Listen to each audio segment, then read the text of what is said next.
Hey everybody, this is Freddie with Leviathan Scuba.com. You know, we get a ton of questions all the time about travel, and some of them are great questions, and there's so many of them that we thought we would create a travel series of videos where we can answer those questions, right? So in this series, we're going to discuss the best dive sites. That's a common question. The best dive sites for marine life, travel safety, travel tips, right? The most romantic location, money-saving tips, things like that. So I thought we'd bring in a professional to answer those questions. We couldn't find one, so we brought in my good buddy, Richard Woulfe with Rich Travels. Richard? It's time. We're going to do the interview now. Oh, okay. Excited to be here, Freddie.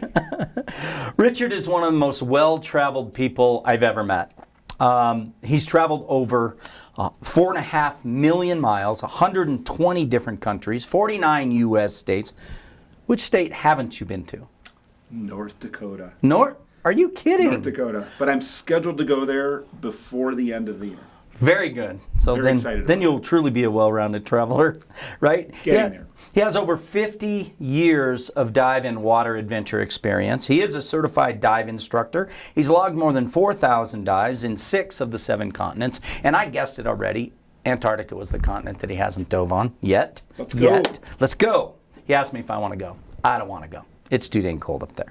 Since 1986, Rich has been traveling around the world an average of 150 days a year. Since 2012, he started full-time travel around the world, and he specializes in the Golden Triangle, which includes the Philippines, Maldives. Coral Triangle. Coral, what did I say? You said golden. But it golden. is, but wait.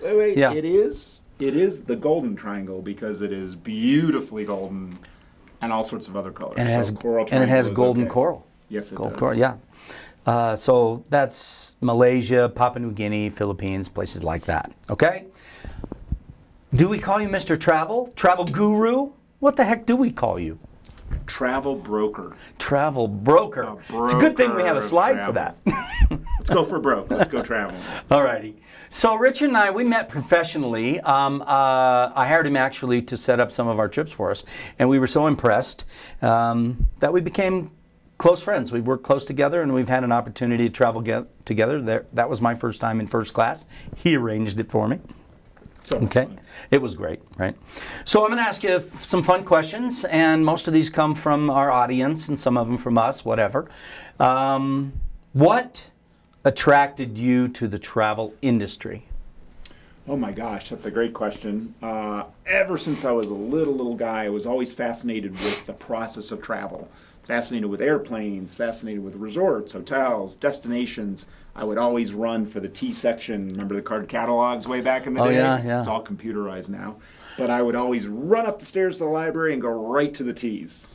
But so it's just a fascination with travel, destinations, people. Now as things have unfolded, it really is about the people and really the fascination of traveling and meeting new people while I'm out there. So let me ask, why dive travel specifically? Oh my gosh, well, 70% of the planet is water. So for my first several years of travel, I was like, well, okay, I've traveled a few places, but gosh, 70% of the planet is ocean. So let's try that underwater. And so I was snorkeling one time in Grand Cayman, looked down, I want to do that.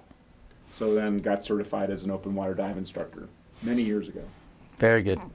Where was your last dive trip? So I was in Mexico, Quintana Roo, the Yucatan Peninsula, and I was spending time in the far south of Yucatan Peninsula, down towards Belize in a place called Xcaret, and then I was over in Cozumel for a few days. So what's special about Xcaret? Well, what you're seeing in the Caribbean now, there's some fascinating, really amazing diving in the Caribbean. What I find is some of the more remote places, you've got higher concentrations of marine life, healthier corals, fewer dive boats, and really, really cool underwater marine interactions with different critters and creatures. Okay, so where are you headed next? Back to Mexico. So Really? going to have a second look in keeping with going frequently to places. So weather permitting, I may try some different areas, maybe Isla Mujeres, maybe back over to Cozumel to dive the east side of the island. Cozumel, I think you may know, has close to 500,000 divers a year, and they dive primarily on that one side of the island, which would be, I guess, the west, west side, because of the winds. But there are times of the year where you have a shot at getting some diving on the other side of the island, and in the north as well. If somebody were to ask you what makes a great dive trip, what would your answer be? You know, for me personally, it's the social interaction with other divers. So, you know, the dive environment is really cool and everything, but the most fun I'm having now is interacting with the other divers that I'm going diving with and just seeing something cool or having some cool experience under the water. So for me, it's that social piece of the interaction with the people. How about the greatest benefit to a person for travel? Oh gosh, you know, there's so many. I think it just is life transformative. Having this stimulation and experience of exploring new areas, the dive travel pays back so many times in terms of the planning and the excitement, going down and actually doing the trip, and then having all of the images, moving and still images and memories for your entire lifetime. Yeah, you know, I think if it were free, everyone would go. And you hear stories all the time, if you won the lottery, what would you do? And so many people say, I want to travel. So what do you say to the people that think travel is too expensive?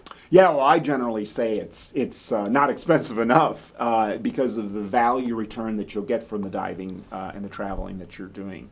So I think to answer in seriousness the question, it's a matter of allocating your discretionary dollars. So we have a lot of things competing for our hard work that we do. I just find in the experience I have with the hundreds and thousands of divers that I interact with in dive travel is the return on investment.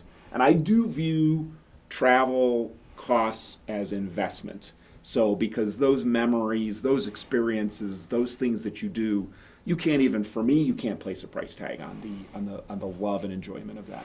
You know, the way you said it was good allocating of resources. You know, some people, they spend $4 a day on a cup of coffee, and they do it every day, and sometimes more than one, and that adds up. You know, we actually have a program where we allow people to do kind of like a travel layaway. They do $100 a month on their credit card, and they never notice it, and then before you know it, they've got their trip paid for and they're ready to go. They've even used the words like it's almost like traveling for free. Absolutely. It's like, wow, we're already there and we're ready to go. What's in your wallet? And really my question? Okay, go ahead. What's in your wallet? Absolutely nothing. I spent it all on travel. Okay. Just kidding. So specifically, what's in your wallet? The credit card? Is it? A little bit of a travel tip. I actually have learned over the years, having misplaced, I'm sure the viewers, no one's ever lost anything, their wallet or anything. I used to lose my whole wallet frequently. I finally said, you know what? I probably shouldn't be carrying around all this stuff. So I only have in my wallet what I'm needing for that specific moment, whether I'm traveling or I'm at home and even I'm traveling around. So right now, my license and one credit card. You ruined my joke altogether. It was a joke. It was really about, the question was about, do you go for the cash rewards or miles? Oh, yes, both.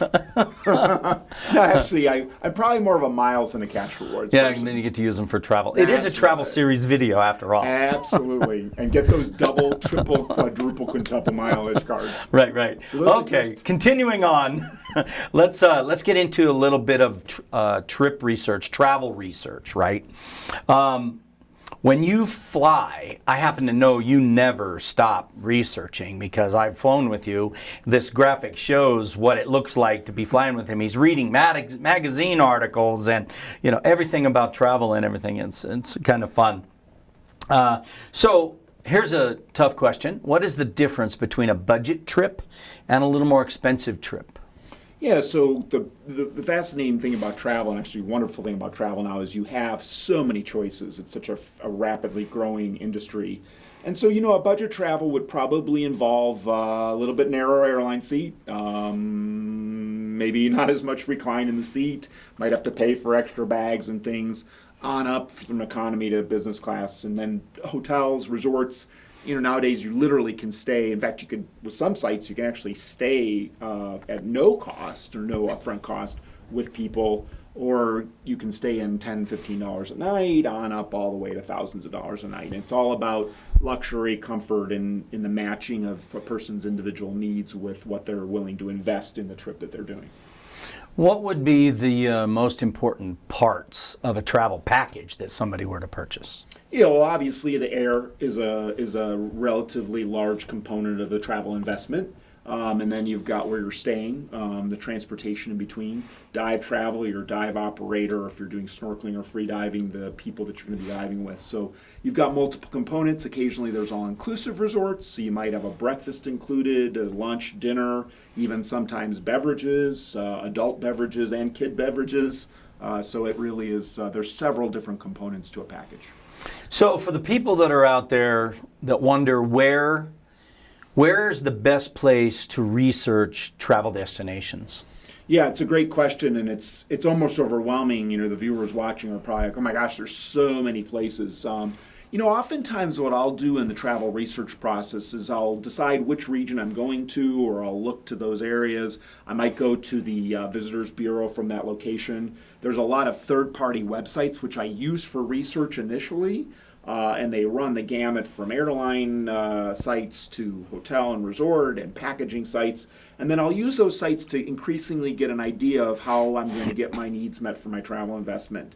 And so that's generally where I'll start. And there's just so many sites that you can use. Do you feel like you can get an honest review on those places? Yeah, the review sites are a good start. However, we do find with many of the review sites that they're either negatively biased or positively biased, means there's a lot of positive reviews and a lot of negative reviews.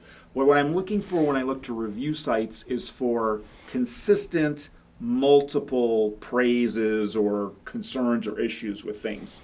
And so again, I use those sites as a good start, and then I'll start asking people that have maybe been to the area and ask them questions about that. Right. And I think if you're traveling with a dive shop or something, a lot of those people, they travel a lot. I have an opinion on numerous places. I haven't been as many places as you, but I can give somebody some advice for some of them. One of the most common questions we also get is, should they do travel insurance or dive insurance? Yeah, insurance is a very, very personal decision. And over the years, I've run the gamut. Do I get it? Don't I get it? You don't need insurance until you need it. And so it's a very personal decision. And I always remember the story of a client whose husband was very, very averse to insurance, really very averse.